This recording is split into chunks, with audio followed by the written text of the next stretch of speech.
All right. So we are talking about different characteristics of group members that can sometimes cause potential issues.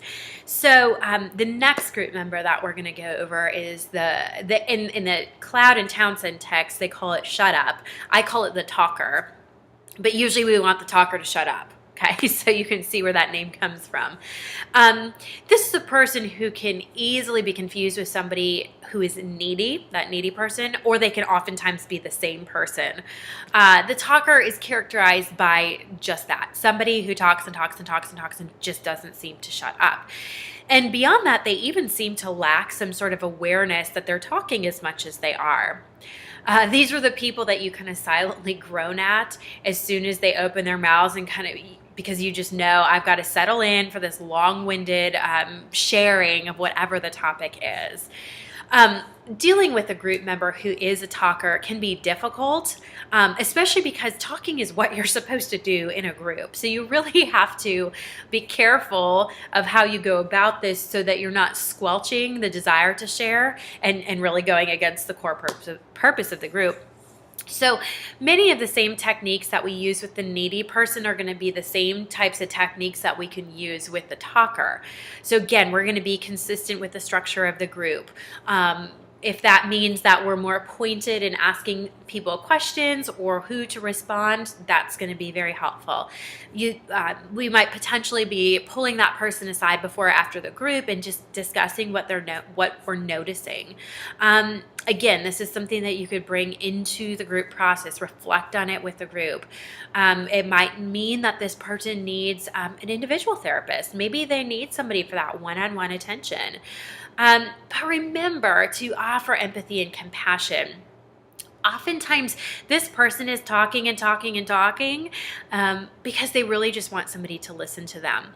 And I had a really unique example of a student actually sharing this with me. I teach a methods of counseling class where we learn a lot of micro skills in counseling. And one of the things that I encourage each of my students to do is really take those micro skills that we're learning and transfer them over into your personal life to get extra practice and kind of just being aware of relationships and dynamics of conversation. And so I remember she shared this experience with me, and she worked at a school, and there was another teacher or para-teacher that worked with her, and she was the type of person that everybody just kind of dreaded. She dominated conversations. She would take over conversations. She would talk. People would literally turn around and walk away from her or try to escape from her so that they didn't have to get into a conversation with her. And my student, after one particular week of class, really felt like a deep sense of needing to interact differently with this woman. And so she didn't want to, but she decided to kind of go against her natural inclination. And there was one day where this woman came up and started talking to her. And she did an interesting thing. She listened. She just sat and listened. And by the end of the conversation, the woman was so just blown away that this student had taken the time to listen and shared with her that nobody ever listened to her, that nobody ever took the time to just sit with her, that everybody would blow her off or walk away or change the subject. And she never really had a voice or a place to speak. And she would just be shut down by everybody. And what was so interesting is that my students started to notice when she just listened to this other woman, the other woman just calmed down. She didn't have so much to say. She wasn't so frantic trying to get her words out, but instead she just trusted that somebody would listen to her. And because of that, she didn't have to try to yell and get her voice heard so much. So that came from a place of deep empathy and compassion on the part of this student that I had in class, but I use that as an example to let you know or to kind of show you maybe how to deal with a talker. So we're going to move on to the aggressor. And an aggressive person, like the other traits, that's very, very easy to spot, but can also be very, very difficult in other ways. An obvious aggressor would be somebody who's just downright rude, disrespectful, maybe somebody who interrupts, calls names, laughs, is belligerent with others. A non-obvious aggressor would be somebody who maybe relies on sarcasm or making like a disrespectful comment and then retracting it really quickly, or claiming that people misunderstand him or her. This would essentially be somebody who's passive aggressive and potentially manipulative. So it's important to recognize, like many of these traits we've talked about before, that this pattern of aggression, this is oftentimes coming as or being used as a defense mechanism that really points to a deeper issue, something far beneath the surface.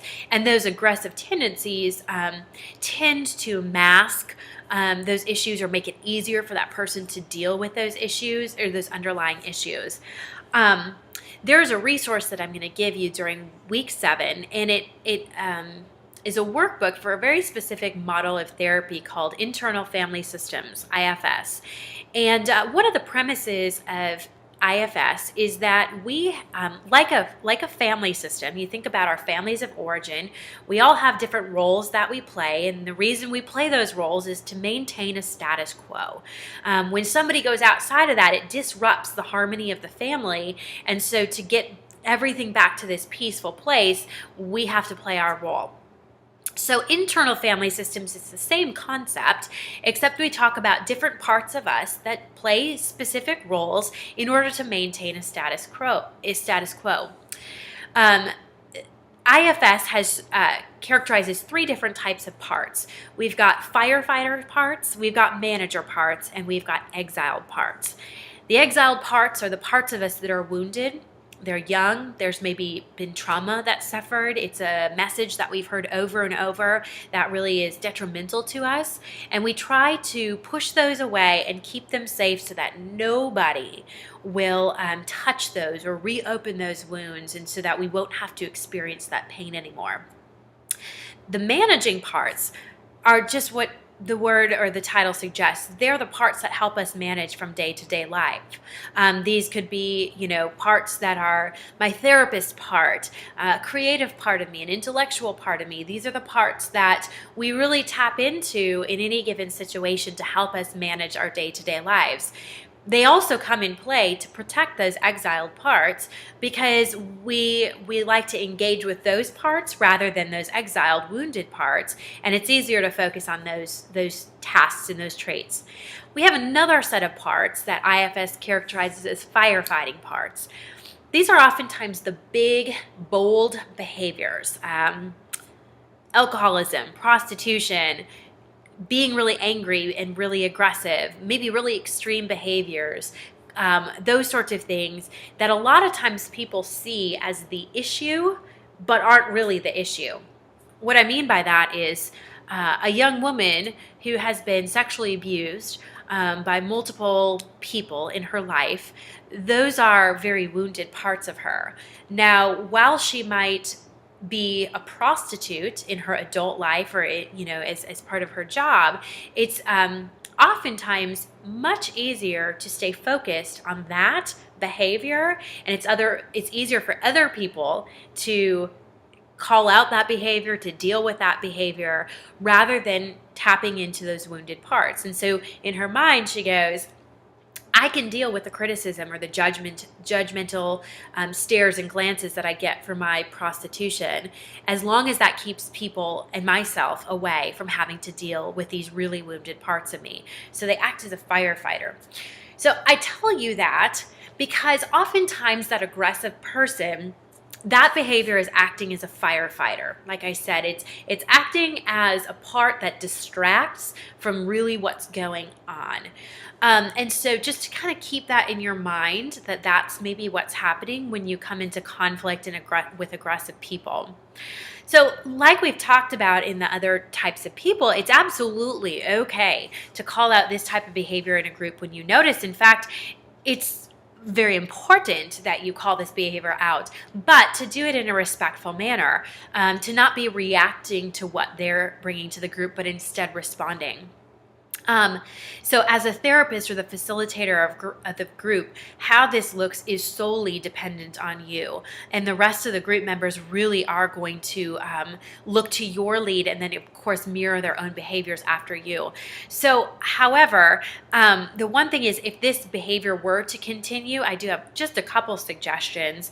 And they are very similar to what we've already talked about, but I'll tailor them specifically to the aggressive person. So, of course, there is reflecting on this within the group. So, gosh, John, I am noticing that whenever somebody discusses the topic of their father, you seem to get really flustered and say some pretty vulgar things under your breath. Can you tell me what that's about? And maybe if you're bringing the rest of the group in it, does anybody else notice that whenever this subject comes up, that this is kind of John's response? What's that like for you? What are your thoughts about that? Do you have questions for John? But the other part is that if this behavior really is offensive and repetitive, you really might need to request to talk to that group member outside of the group and discuss the group rules and maybe even suggest a different therapeutic forum as a better option, individualized therapy. If they're just really not able to grasp onto what should be happening in the group and just don't really have a desire to change their behaviors, a group might not be the best setting for them. So that's the aggressive person.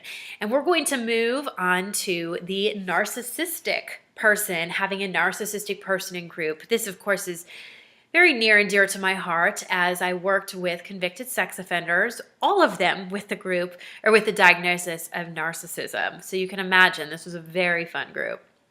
But really, the simple definition of narcissism is that you value yourself up here at the devaluation of everybody and everything else. So as long as I can keep myself up here, it really doesn't matter what happens, what I say, what I do, what I think to anybody or to anything else, as long as I stay up here. Okay? So the difference, a lot of times you'll hear the term narcissistic personality disorder.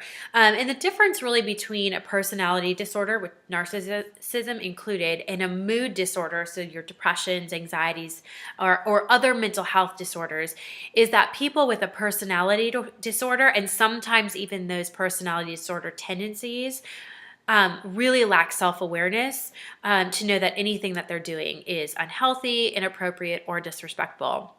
The very thing that sets a personality disorder apart is that it is part of their personality per se. So we know that in order to change something about oneself, there really needs to be a sense of awareness. So if somebody lacks awareness that anything's wrong, it's very difficult to help them change, sometimes even impossible. To that end, anybody with a personality disorder or some of those personality disorder tendencies, narcissism included, they're very difficult people to work with, and especially to have in group settings. So in this type, if this is group member is present in your group, one of my pieces of advice really is making sure to maintain structure in all ways. This is going to be a person who believes that they can and should take over the conversation because what they have to say is more important than any other person. They truly believe that if everybody would just be like them, all their problems would go away. Of course, lacking that self-awareness that they're in the group for the same reason that everybody else is. A narcissistic person is very unlikely to seek therapy unless they are court-ordered to do so or they stand to lose something very valuable, something that would make them look bad unless they participate in therapy. Like I said, they truly believe that they're better than everybody else, and they can usually give you a list of reasons why. One of the things that you can do to work with a narcissistic person is to model, teach, and have others demonstrate empathy. Empathy is really standing in another person's shoes and seeing it from their perspective and how they've experienced it. And I mentioned working with sex offenders.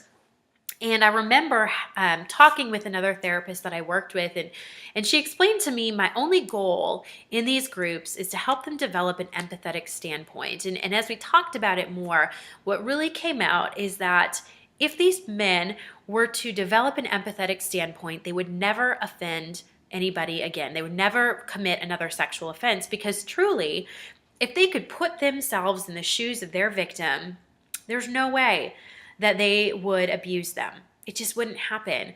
And so really it was that demonstration and modeling and teaching of empathy that was a very important part in our treatment. That being said, I don't want to be a Debbie Downer or discouraging, but really the best type of therapy with a narcissistic person is going to be cognitive behavioral therapy. And it's likely going to be in an individual setting, unless they're all a group of narcissists, and then you're good to go. So we'll move on to the spiritualizer. So depending on the type of group that you're running, you may or may not overtly be incorporating spiritual aspects. That being said, since we have a soul, we are spiritual beings. And so, of course, it's very important to recognize and value other people's beliefs and spiritual practices. In regards to spirituality, this is an area, of course, that gets many people on guard, very defensive, and very offensive.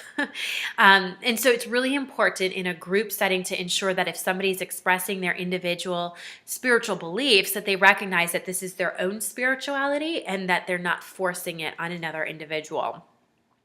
So when we talk about the spiritualizer as a member of a group that can potentially pose a problem, this is going to be somebody who uses Bible verses as answers to people's issues, who recommends doing more of a spiritual practice. Like, you just need to serve more, you just need to pray more, you just need to evangelize more as a way to really resolve all the issues.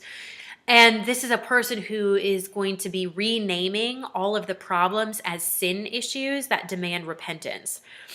So some of these things can be helpful, but some of them aren't necessarily.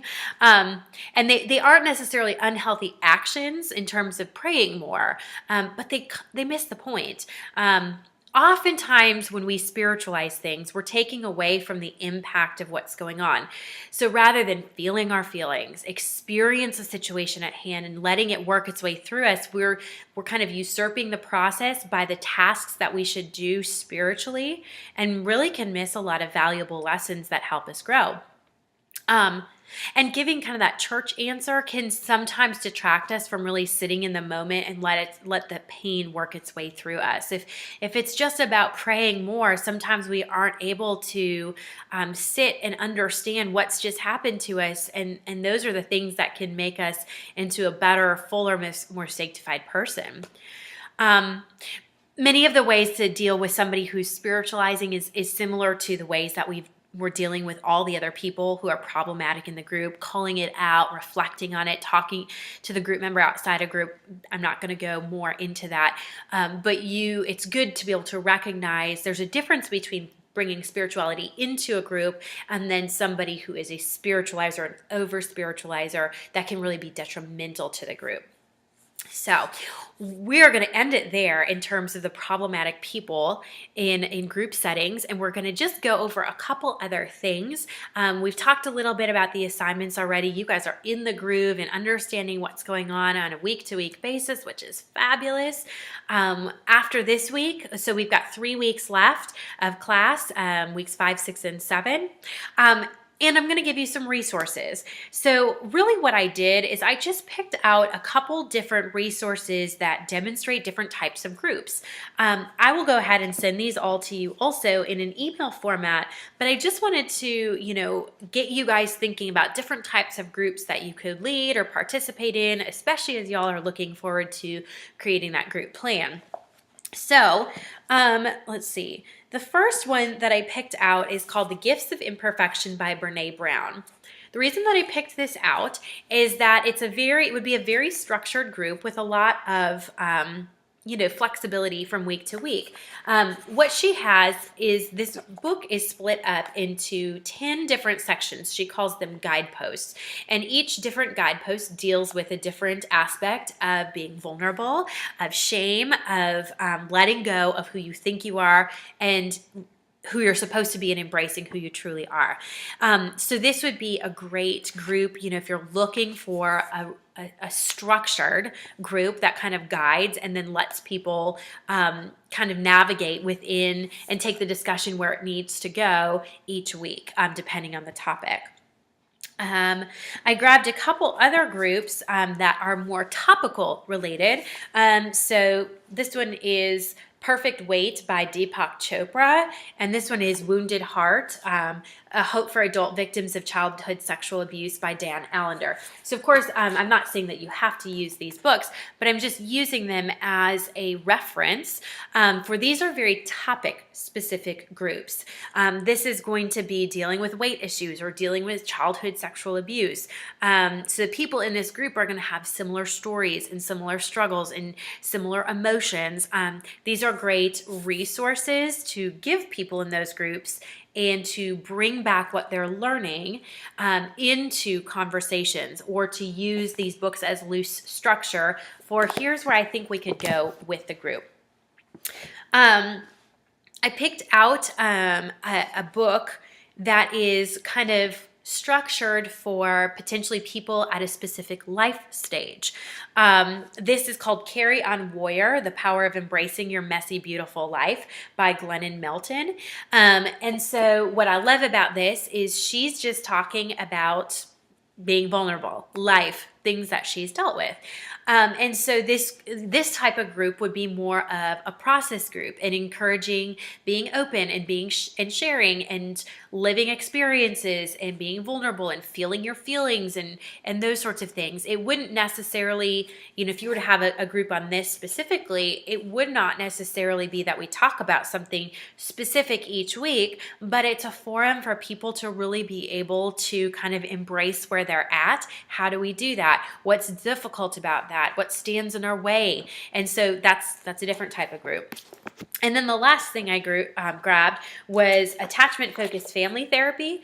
And the reason that I grabbed this book is that this is a workbook. This would be a totally other type of group. This would likely be a very structured group where the topic obviously is about family of origin, or maybe you turn it into a parenting group, one of the two, where part of the purpose of each week of the group is doing specific lessons, and the homework in between is completing parts of this workbook, and then we process that, or we do some sort of element of teaching or those sorts of things.